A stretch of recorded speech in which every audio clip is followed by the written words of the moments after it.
Lula e Marco Rubio têm estado em atrito.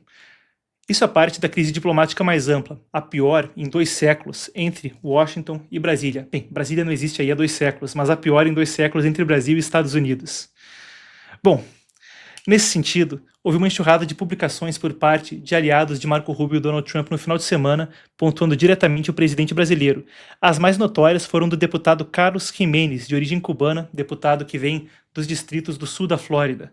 Eu quero começar o segmento então pontuando a notícia em si, ele que publicou até a montagem com Lula ao estilo captura de Maduro.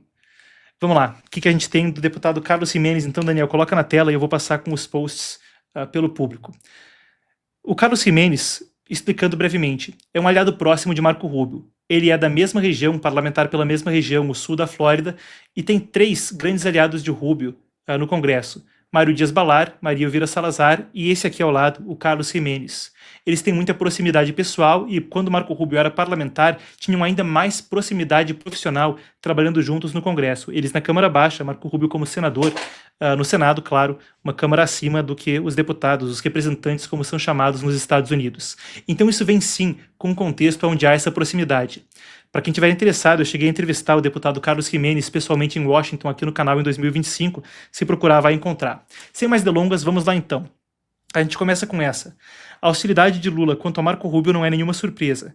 Encarado com uma liderança firme que defende a liberdade, a extrema esquerda responde com ataques. O Brasil merece mais liberdade, democracia e um futuro livre da influência castrocomunista, se referindo, claro, a Fidel Castro em Cuba. Passa, Daniel, vamos lá, que mais?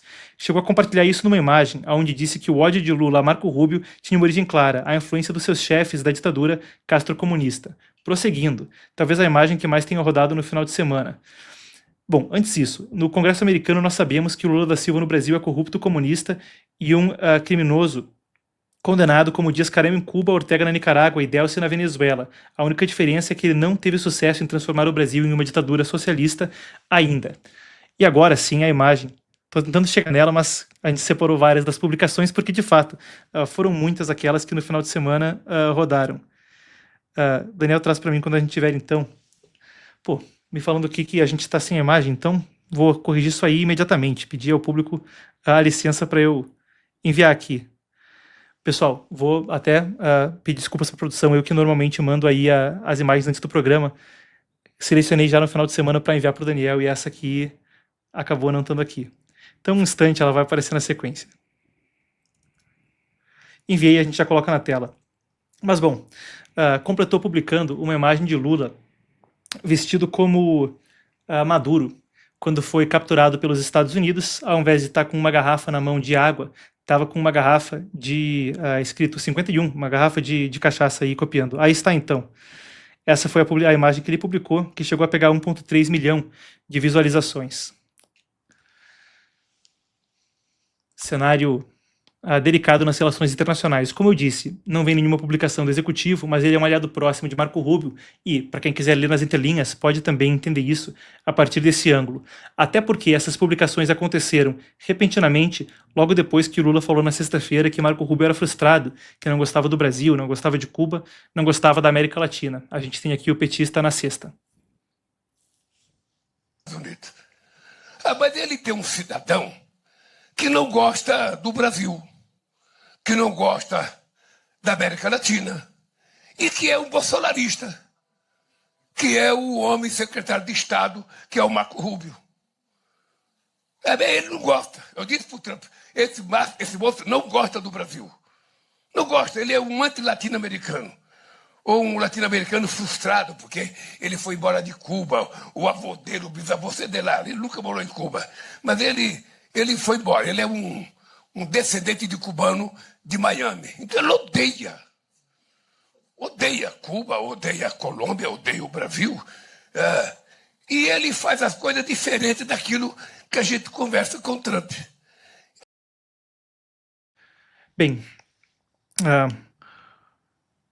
o alinhamento entre Trump e Marco Rubio parece ser pleno. Afinal de contas, Trump frequentemente diz que ele vai entrar para a história como o melhor secretário de Estado que já houve, o primeiro secretário de Estado latino na história. Os pais de Rubio saíram de Cuba pouco antes da Revolução Comunista. Rubio, a vida toda, quis voltar a Cuba, mas jamais pôde fazê-lo, assim como os pais também tiveram o desejo ao longo da vida de retornar ao país. Jamais puderam fazê-lo, afinal de contas, quem ocupava o governo da ilha era a ditadura comunista da família Castro, o regime mais assassino da história da América Latina, acumulando, a depender da fonte, coisa de 100 mil mortos. Uma coisa que também tem uma referência histórica. Eu não sei se ainda vai estar no ar aqui no canal, mas eu cheguei a entrevistar em 2021 o Carlos Eire, que era um sobrevivente da Revolução Comunista Cubana. Ele falava sobre o forte de La Cabana, em Havana, onde familiares dele foram torturados. E se escrevia na porta do forte todas as execuções aqui por ordem do Che. O tipo de memória que formou profundamente a carreira política de Marco Rubio. Anti-latino-americano talvez seja um rótulo que não lhe cabe, mas anticomunista, sim. Uma coisa a qual dedicou sua carreira como parlamentar e, talvez pela qual, foi escolhido para ser o secretário de Estado, o chefe das relações exteriores dos Estados Unidos no governo de Trump, que diz: a maior ameaça aos Estados Unidos da América é o comunismo. Isso é um debate mais amplo e a gente não vai passar por ele agora, mas o debate pelo qual a gente vai passar agora é que isso vem numa esteira de atos que também colocam o Brasil, indo agora da notícia e dos fatos para análise, em um caminho onde mais e mais se distancia dos Estados Unidos e de uma tradição ocidental e mais se aproxima de entes totalitários, em particular China e Rússia.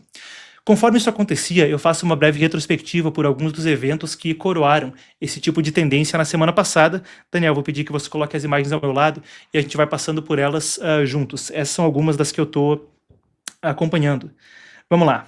Primeira delas, o Brasil voltou a falar em emissão de títulos da dívida em yuan. Aqui a gente tem a reportagem a respeito do assunto, quando isso foi pontuado na semana passada. E claro, o Brasil já falava sobre emitir os tais panda bonds, títulos da dívida em moeda chinesa, em yuan. Na quarta-feira da semana passada, aqui fala que Francisco II, subsecretário da Dívida Pública do Tesouro Nacional, voltou a falar a respeito do assunto em um seminário e disse que poderia acontecer ainda nesse ano. Emissão de títulos da dívida em yuan, uma coisa que, claro, financeiramente atrelaria o Brasil de forma mais próxima ao Partido Comunista Chinês.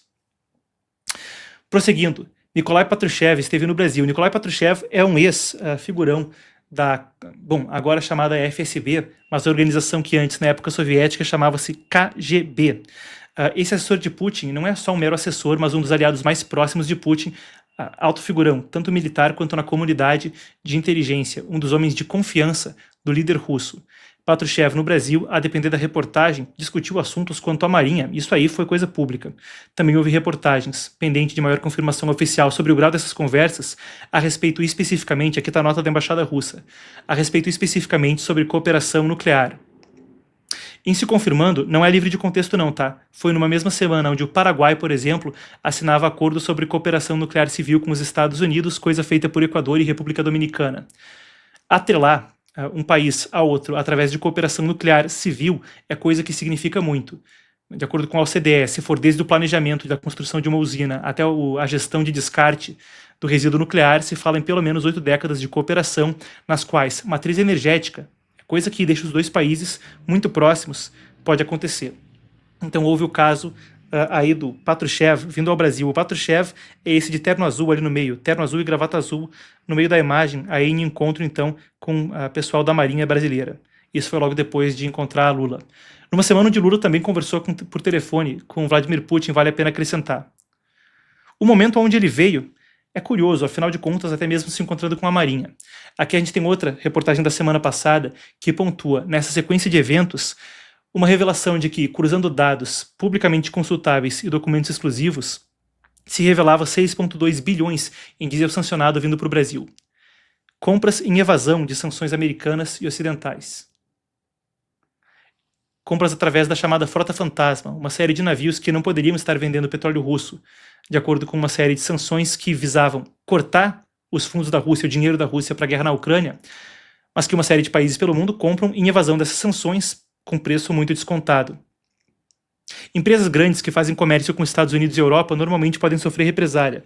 Então não é que a Petrobras estava comprando, mas quando se fala de Atem, Refit, outras empresas menores, Refit até é toda complicada agora, né? Mas de empresas menores, aí sim se via esse tipo de compra acontecendo. Fui a fundo nisso na semana passada, quem quiser pode conferir o segmento onde eu detalhei isso aqui no canal, procurando por um título parecido com esse aí de 6,2 bilhões. Brasil disparou ao longo desse mandato a compra de petróleo em violação de sanções para ser o quarto maior importador, junto com China, Índia e Turquia, de diesel sancionado. Uma coisa que, nesse momento, poderia até vir a render sanções em um futuro próximo.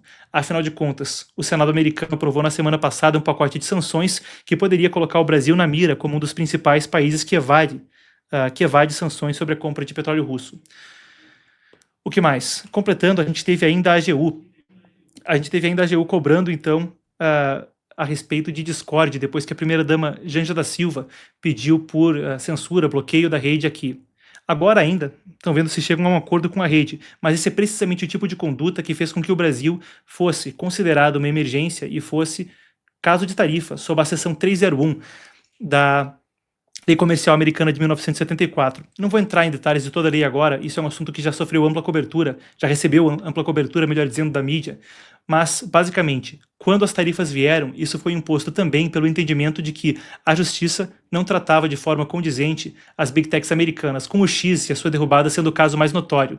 Mas estou pegando o panorama de uma série de eventos que aconteceram em sequência. A gente tem aqui a primeira-dama na semana passada pedindo isso especificamente.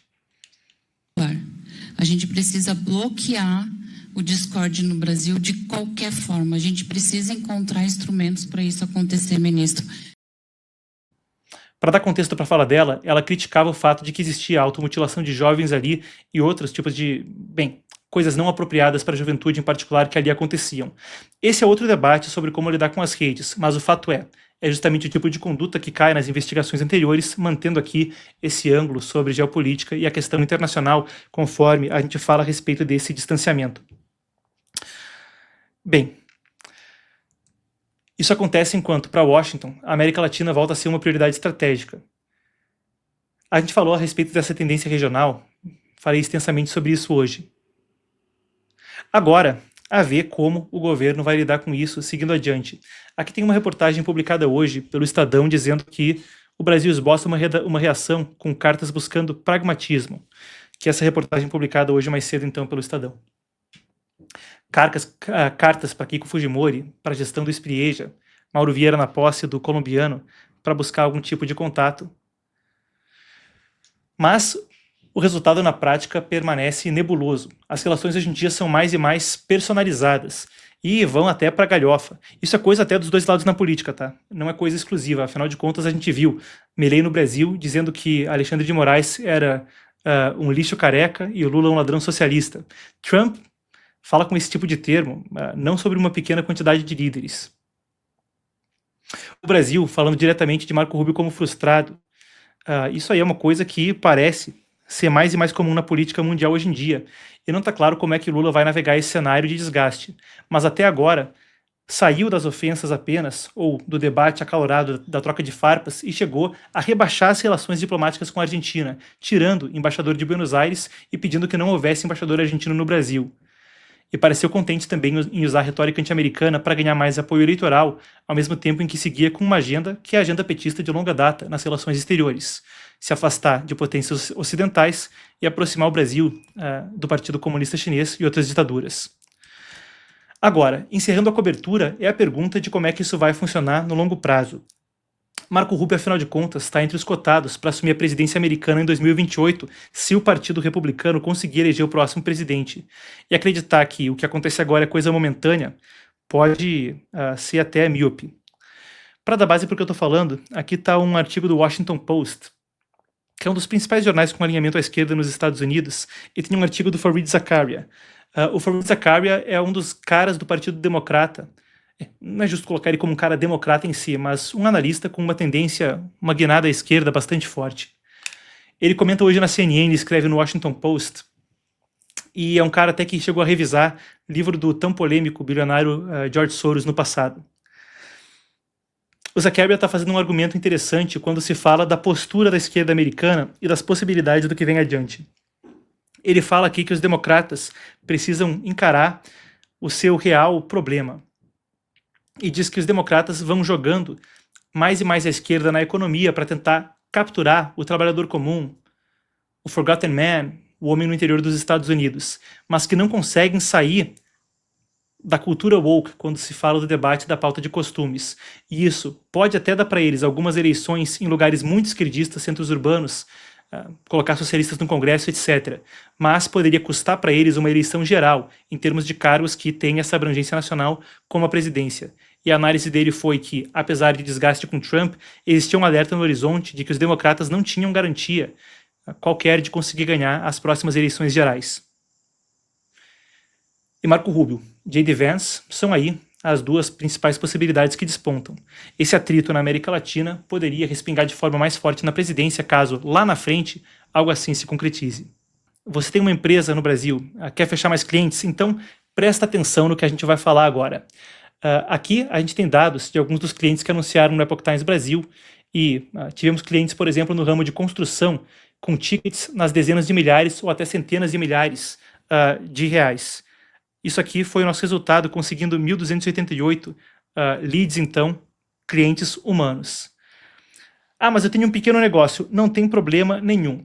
Aqui a gente tem também dados de uma psicóloga que colocou um único anúncio na nossa newsletter, porque não tem só YouTube, tá? A gente também trabalha com Instagram e uma newsletter com milhares de pessoas que leem todo dia. 23 cliques por e-mail, um único anúncio na newsletter. 29 cliques por e-mail e mais 9 pelo WhatsApp para falar diretamente com ela. Se você quer mais clientes agora, então fica o convite, você vai clicar no link aí no chat ao vivo, nos comentários ou no código QR que vai estar na tela e você vai falar direto com um de nossos atendentes, não tem IA, não tem nada, atendimento humanizado, você conversa e pode estar então também tendo acesso ao público qualificadíssimo que acompanha o Epoch Times, não só aqui no YouTube, mas também por Instagram e por e-mail, com alcance de milhões de pessoas todos os meses, tá certo? Então tá dado o recado para quem tem empresa, para a gente é sempre um prazer estar em contato com a classe produtiva do país, e a gente sabe que quem está aqui conosco tem, de fato, que é diferenciado, gente que está aberta aos assuntos da história do mundo, as grandes coisas que fazem, de fato, valer a análise. Certo? Então vai ser um prazer estar com todo mundo.